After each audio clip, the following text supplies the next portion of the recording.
What's up, guys? Welcome back to the podcast. And today, yeah, yeah. I think you can kind of guess what happened the past 2 days. You mean what I didn't do the past 2 days? But we're locked in here today. We're gonna talk about first thing we're gonna do talk about any NHL and USHL news from today and yesterday and 2 days ago. So we got a lot of news to talk about today. So yeah, we're gonna do that. Stanley Cup final preview. The game went an hour and a half. As I'm recording this. So yeah. Then we got to open the NHL Fantasy Stars Daily Pack. And as I said, the first elimination game of the Stanley Cup Final, spending all of my coins. So that's what we're doing. Yeah, all my social medias: Express, Twitter, Facebook, Instagram, TikTok, my website, my Twitch Discord, my regular Discord, my Spotify, my website, my American football channel, basketball channel, baseball channel, USHL discussion Facebook group that have 5.3 thousand USHL fans, a group that I made myself. Another Facebook group that I did not make myself called Saints for Life, about 1,000 to be exciting Saints fans. All paragraph and a half of who I am and want to do this podcast, everything you need to know about this podcast. Another paragraph, how to contact me for any comments, questions, concerns with this podcast. All that much more is the description of this podcast. Check out the description if you haven't already. Subscribe to the channel for this podcast, follow on Spotify, the same thing. Turn on post notifications YouTube channel for I know like this episode in particular, like in Spotify, same thing. And turn on post notifications to this YouTube channel if you want to know every time I go live and upload a video on this channel. So yeah, with that being said, without further ado, let's head into talking about the NHL news and rumors of the past 3 days. Rick Dewally, I think is it? Dewall? I don't know how to say that. Stars for Jason Robinson's name out there in trade discussion. So yeah, it's trade discussion for Robinson. My thoughts on this is I don't like if he's the only way you're trading somebody like this. He's 25 years old. Obviously in the 2023 season he had 109 points. He is really slow. Like one of the slowest star players in the NHL, but it's fine. He's physical. He's very, very, very, very good defensively. He's very, very good shot. He's super good in the power play. He's good vision, good hockey IQ as well, and just a very, very good player. And he's only 25 years old. So the only way you trade somebody like that is if there's like an offer that like is astonishingly good. Like you get a younger player like 22, 21 to 23 year old, top 6 forward of the future, and a couple of high draft picks, and then yeah, absolutely you could trade him. But anything less than that, there's no reason of trading him. You can sign it. Yeah, it also depends on like what extension he wants. If he wants like $11 million extension, yeah, you trade him. But right now he's only making like 7.25 million, something like that. So if he keeps around that area, maybe like $1 million or two, a little bit more than that, but like around that range, I don't see why you need to trade him. David Pagnotta. Edmonton called Boston about the availability of Jeremy Swayman in season even after he signed his extension. So they're openly shopping for a attendee. It's interesting because even after extension said, hey, we're willing to take on your contract, your $8 million for 8-year contract, 8x8 contracts. We just want to start a goalie in the future. So that's interesting. James Myrtle, Utah, Vegas, Carolina, and Los Angeles are most likely fits for Mitch Marner. So Carolina, Vegas has been getting thrown around a lot. Utah has been falling down and down when it comes to ranks, your odds of getting Marner. I still think they're some of the front runners to get Marner, but Utah, Vegas is climbing up those ranks. Carolina is still consistently top 3 when it comes to odds of getting Mitch Marner. And Los Angeles, I'm not quite sure how they're going to get the money, but if they're able to get the money, they're definitely going to go get him if they're able to do that. Sorry if you hear any background noise, by the way. Elliot Friedman, Hurricanes will look for bigger and heavier players on the market this summer from the 32 Thoughts podcast. So yeah, that's pretty obvious. Obviously, they're looking for bigger and heavier players. They're looking to go, like, get what they needed this offseason, so. Oops. Yep. David Pagnotta, Sam Bennett's preference is to stay in Florida, so he wants to stay in Florida. So he might even take, like, a bit of a discount if that means, like, dude, I want to stay in Florida. I want to stay in Florida, so I think that's pretty interesting. It is likely that he'll stay in Florida, I think. Marquis Johansson from the Minnesota Wild re-signed to a 1-year, $800,000 contract. So I searched ChatGPT for a player breakdown, strengths and weaknesses in 24-25 regular season and playoff stats. So regular season stats: 72 games played, 11 goals, 23 assists, 34 points. -7, average time on ice 16 minutes and 23 minutes, average time on ice per game. 6 power play points, 1 goal, 5 assists. So he got 28 even strength points. 9.1 shooting percentage, 12 penalty minutes, 1 game-winning goal. He also reached a career milestone, recording his 500th career NHL point with an assist against Detroit on February 22nd, 2015. Playoff stats: 6 games played, 2 assists, 2 points in 6 games, 0 plus minus, which is 0. 14 minutes and 2 seconds average time on ice. Play breakdown, strengths and weaknesses. Versatility. His strength: versatility is able to play multiple forward positions, and coaching staff to utilize him in various line combinations and situations. Playmaking: his vision and passing skills contribute to setting up scoring opportunities, particularly evident in the 23 assists during the regular season. And experience: with over 900 NHL games played, Johansson brings veteran leadership and composure, valuable asset to a team with younger players. Weaknesses: defensive play. While not a liability on defense, Johansson's defensive contributions are modest. Analysts have noticed that he could enhance his impact by more actively engaging in defensive responsibilities, such as blocking shots and disrupting opposing plays, and physicality. So his weaknesses: defensive play and physicality, strength, versatility, playmaking, and experience. So he's a pretty good, like, middle 6 to bottom 9. Probably bottom 6. 30 to 40 point veteran leadership on the play. I think that for $800,000 is a pretty good contract. I think for a 30 to 40 point experienced veteran on the bottom 6 is good for $800,000. Yanni Gourde signed a 6-year, $2.3 million. Now, this is a situation that you're like, okay, so I've made my money in the past. I'm not going, grass is not always green on the other side. I'm not going to a different team. I want to stay in Tampa. He's 33, so he wants to stay there until he's 39. So he's basically staying there for the rest of his career. And only $2.3 million per year. There's no state tax in Tampa, so he's making $2.3 million per year for 6 years.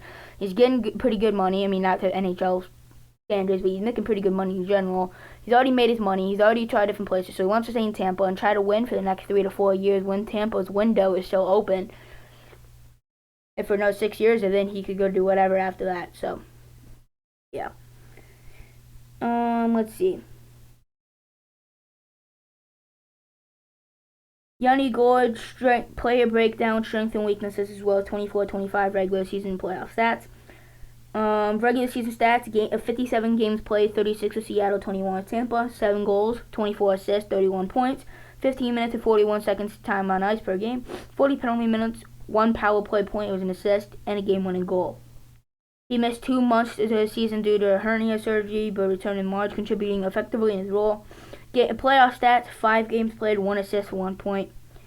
Play breakdown, strength and weaknesses: forechecking and cycle game. Gourde excels in applying pressure on the forecheck and in maintaining puck possession in the offensive zone. He ranks 99th percentile for cycle and forecheck offense and point shot setup for 60 minutes, making him a valuable asset in sustaining offensive pressure.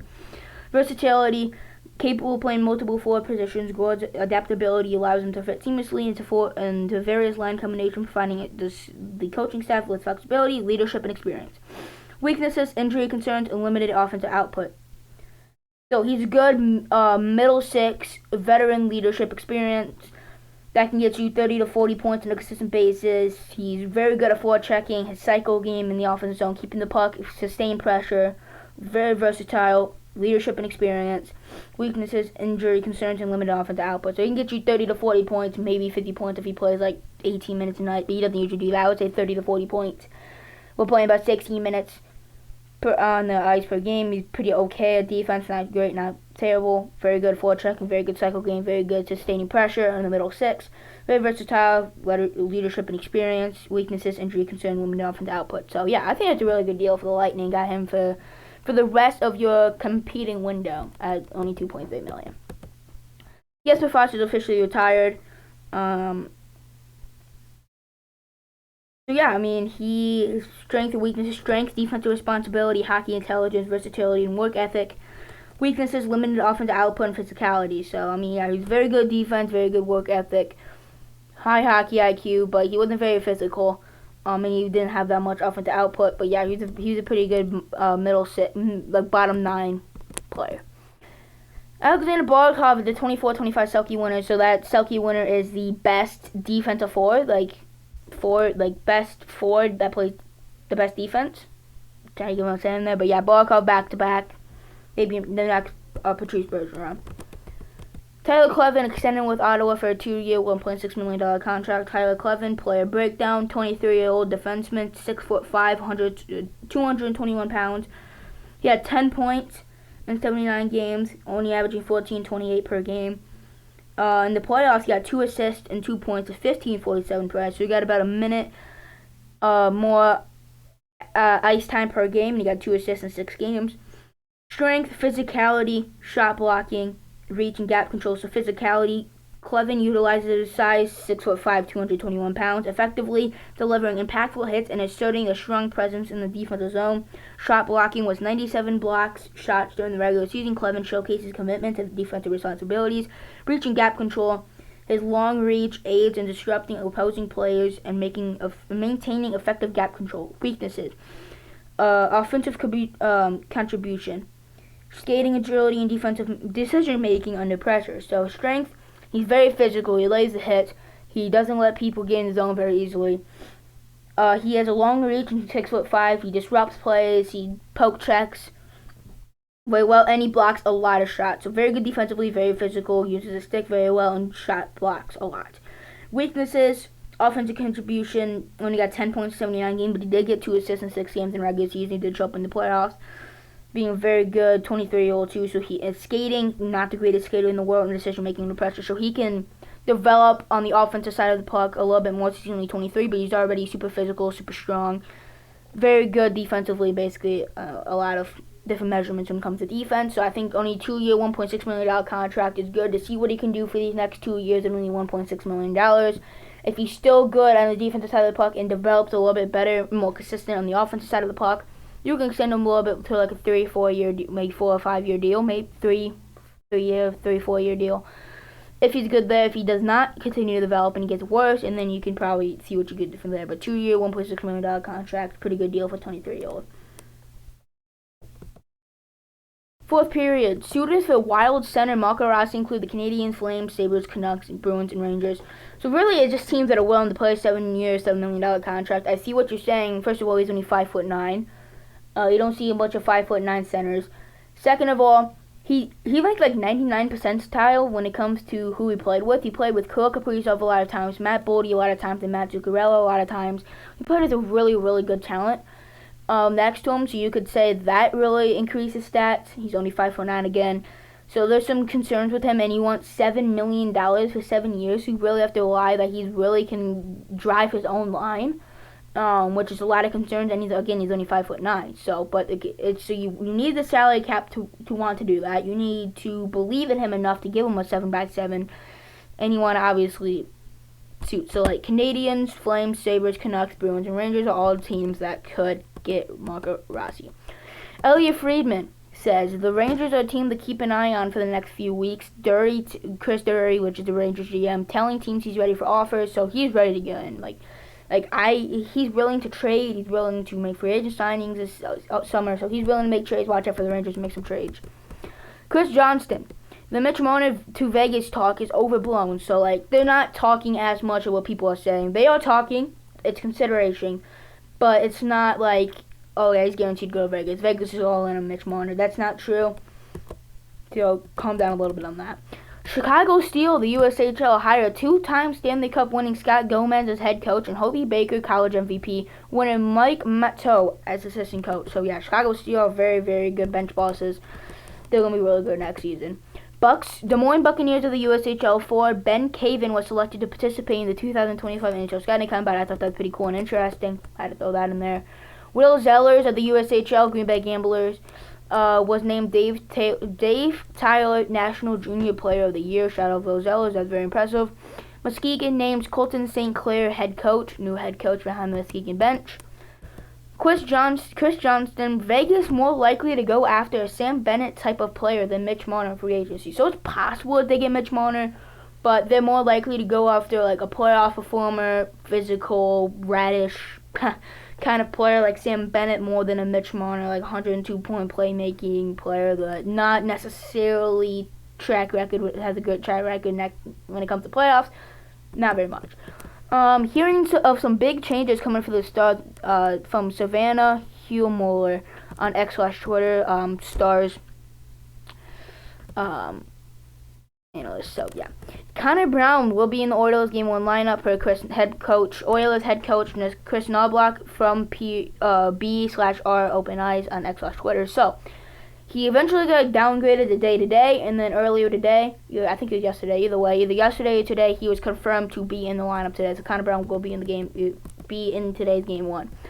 32 Thoughts Podcast. Elliot Friedman says a couple of managers told him that last year's teams at the top of the draft were not willing to move down. Because it was a super good draft last season. Not super good draft, but it was a pretty decent draft last season. Whereas this year, there's a little bit more willingness for the top teams to move down a little.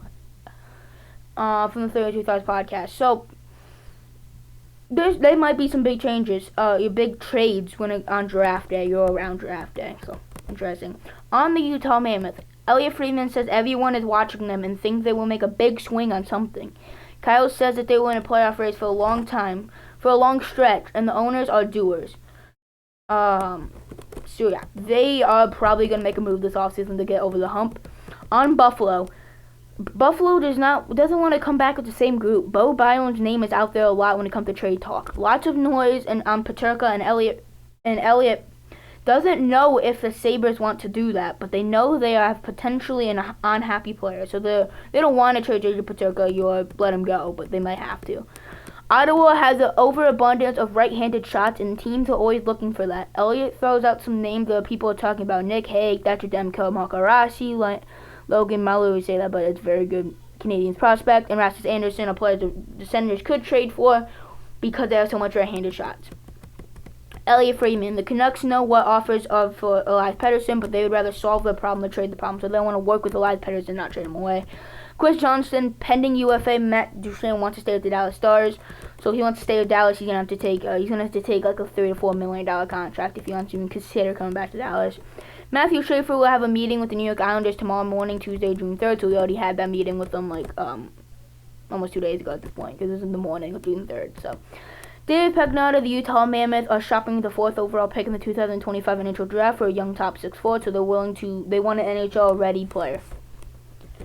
Chris Johnston, Carolina and Chicago are expected to make some big offers to Mitch Marner money-wise. So Chicago and Carolina, and we knew Carolina was in it, but now we know Chicago will also pay big money. So it's going to be a bidding war for Mitch Marner. Frank Savali, oh my goodness, I cannot say it forever. Still rumblings that Dallas is considering a coaching change. So yeah, I think they will fire the board. Jeff Merrick, if the Stars are willing to listen to Jason Robertson, the Senators and Ducks are teams to watch. So Senators and Ducks could pick up Jason Robertson. That'd be interesting. Elliot Friedman, I think at the end of the day, Sam Bennett is likely to stay with the Panthers. So yeah, Sam Bennett is likely going to stay with the Panthers. Utah is a team to watch. Read Mitch Marner. And then the Canucks re-signed Derek Forbort to a 1-year, $2 million contract. That's interesting. Noah Cates, who signed to the Flyers for a 4-year, $4 million contract. He's probably the number 3 center of the future. So yeah, interesting. Signed him for a 4-year, $4 million contract. They definitely expect a big thing from him. Elliot Friedman, Philadelphia Flyers have been linked to Vegas defenseman Nick Hague in trade talks. David Pagnotta, some chatter that the Stars may shop for Mason March in this offseason, looking to create cap flexibility. And then Chris Johnson also said roughly 10 teams have reached out to Jonathan Taves' camp. Chris Johnson also said the Capitals could look to trade for Wild centerman Marco Rossi. David Pagnotta said Calgary, Montreal will express interest in Mitch Marner. Don't get the sense that those teams are high on the list. Jeff Merrick, the Stars could target Aaron Ekblad in free agency. The Avs re-signed Brock Nelson to a 3-year, $7.5 million AAV contract extension. This isn't a terrible contract extension. Definitely a bit of an overpay from like $500,000 to maybe even $1 million overpay. I would say like a $6.5 million AAV would be more reasonable. First of all, I think that's a bit of an overpay. And second of all, if you're gonna trade your best prospect, a first round pick, and a second round pick. For Brock Nelson and Charlie Coyle, who is number 2 and number 3 center respectively, which is good. They got number 2 and number 3 center, got good center depth now though, but they're making combined like almost $13 million, like $13.25 million, and Mikko Rantanen wanted a bit like mid. Yeah, I think they're making like either like 12.75 million, 12.25 million, something like that combined. And Rantanen won like mid 12 million when it comes to AAV. So yeah, they have Brock Nelson and Charlie Coyle the same AAV that Mikko Rantanen wanted. And they gave up their best prospect, a first round pick and a second round pick. Interesting decisions from McFarland up for the Island GM. Dan Muse is the new Penguins head coach. Penguins got a new head coach. And Nikita Kucherov is the winner of the 2025 Ted Lindsay Award given to the most outstanding player as voted by the NHL player assistants. So yeah, interesting. Now we gotta delete all of that.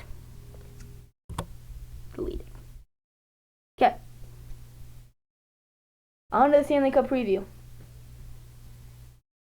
So the Oilers and the Panthers. So okay.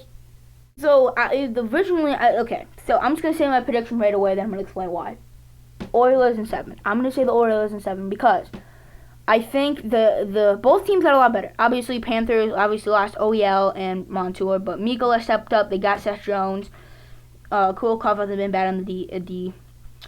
Then obviously added like Marchand, Seth Jones, I just mentioned. Bolster up the forward core a little bit, but like Oilers got Trent Frederick, Victor Arvidsson, Jeff Skinner, John Klingberg, Jake Wallman, among others. Kasperi Kapanen stepped up a big time. Connor Brown's been great. Janmark scored a big goal in Game 5. So I think Wallman and Klingberg, that third pairing has been so good. The way they've been able to transport the puck and leave the zone has been so good. I think that's going to come in clutch. I think Skinner needs to be good. I think RNH and Stuart Skinner, the two X factors for Oilers, and for the Panthers, I think RNH and Ekholm, I think, is a big X factor too for the Oilers. For the Panthers, I'm going to say the X factors are, I think Verhaeghe's a big X factor. He's been off and on. And then I also think Tkachuk, we'll see how he's going to perform this series, is also going to be a big X factor. I think the depth that the Oilers have got, Nurse has been a good number 3 defenseman. Kulak's been pretty good. Obviously, that third pairing of Klingberg and Wallman, I just said. The offensive defenseman has been able to transport the puck out of the zone and make big moves. Klingberg being able to run that power play, second power play unit, has been very impressive. And they bolster up the second power play unit. Klingberg running their puck transportation with that third pairing. Ekholm and Bouchard doesn't have to play 26 minutes a night. They have more forward depth as well now since they added Frederick, Arvidsson, Skinner, Connor Brown's back. Kasperi Kapanen has been pretty good, among others. And obviously McDavid's been great. I think McDavid and Draisaitl are going to have a big series as well. RNH just had a conference, like a series of his life. Series of his career last series of conference finals. He had a phenomenal series. I know Hyman's got out, but Mike Bartner on YouTube actually pointed this out, but Draisaitl was only like 50% during last year's Stanley Cup final. He got like 3 assists in 7 games because of his wrist injury. He was like playing like a bad second line center at best, so he was playing pretty bad. But now he's 100% healthy, so I expect him to play a million times better in many different ways. So also I think that's a big thing. Draisaitl is 100% healthy this time around. Oops. Okay, anyways. Yeah, as I was saying. Yeah, Draisaitl is 100% healthy this time around. Stuart Skinner is playing really good right now. And I think I think the Oilers are also a team of destiny, you know. Wayne Gretzky lost the Stanley Cup final, came back the next year against the Dynasty Islanders and won. Came back and won the next year against the same team. Crosby lost in 2008 to the Red Wings, came back the next season and beat the Red Wings. I think it's a very similar fate than Crosby and Gretzky had for McDavid and Draisaitl. I think they're a team of destiny the way they're playing right now. And they have home ice advantage, which is a huge point here. Oilers did not have home ice advantage last year. Oilers are great at home. A ruckus crowd. Rogers Place is one of, if not the loudest buildings in the NHL between them and the Bell Center. So I mean, yeah, they're very ruckus crowd. They're gonna have home ice advantage. I think the Oilers also know what to expect this time around. I think a lot of stuff is pointing in the favor of the Oilers. I'm gonna take the Oilers. Oops, sorry about that. Yeah, I'm gonna take the Oilers in 7 in this one.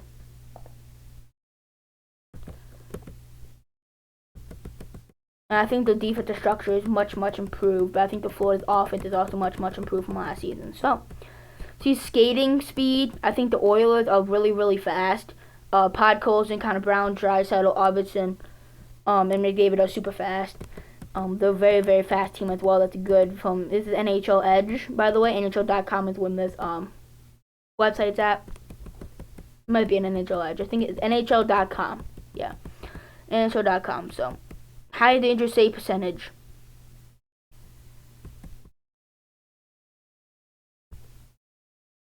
Bobrovsky's very good when it comes to high danger. So yeah, I mean, I think that's gonna do it for today's podcast episode. Hope you enjoyed. Have a great rest of your morning, evening, afternoon, night, whatever time you're watching this. Subscribe to the channel if you haven't already. Like this episode if you haven't already. Follow this podcast. Following us Spotify, same thing with this episode. Spotify, same thing. Turn on post notifications. You want to know every time I go live. And upload video English channel. I hope you enjoyed this episode 18, season 11. Stanley Cup final preview. I'll see you guys tomorrow for episode 19 of season 11. Yeah, about 26 minutes and 45 seconds of this episode. About a little bit over, about 26 minutes and 50 seconds. So yeah, I'll see you tomorrow. Peace.